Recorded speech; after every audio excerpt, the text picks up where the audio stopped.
Now this is the end of the lecture, and I have just rewrite this all of the values that I have calculated with their sign and with their sign conventions. Okay, now we have to draw joints directions.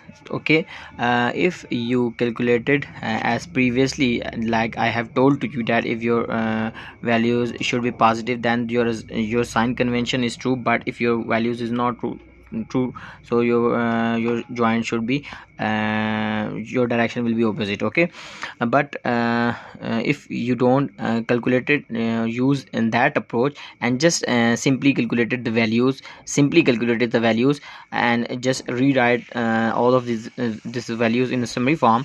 And now I again teach you how to write the sign conventions. Okay, must be remembered that minus mean that towards joint. Okay, it means that towards joint mean that your direction will be toward the joint.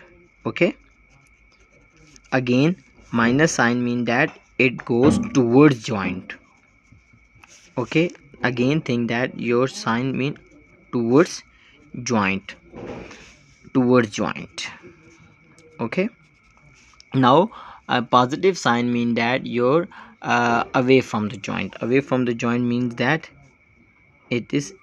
like that.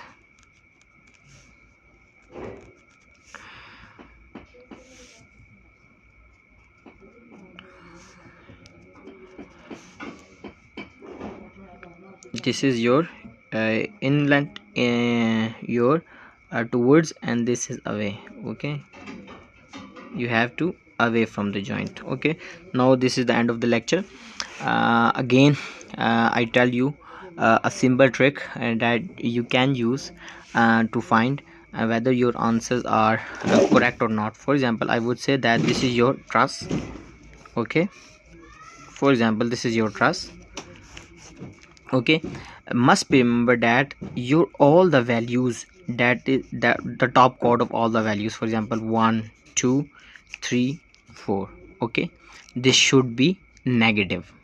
Okay, and your all the values that acting in this down positive, so these values should be positive, and these inclined values may be positive or negative. Okay, just use this way. Okay, that minus plus, your bottom chord should be experiences positive moment, and your top chord should be experiences negative stresses. Okay, so these and this is the end of the lecture.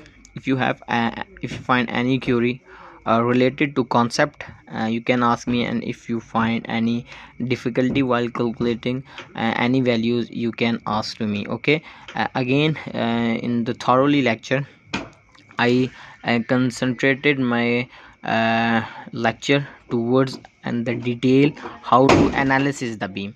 But if you find if you want to know the logics and the real mechanics behind to design the truss, you can ask me. And if you have any other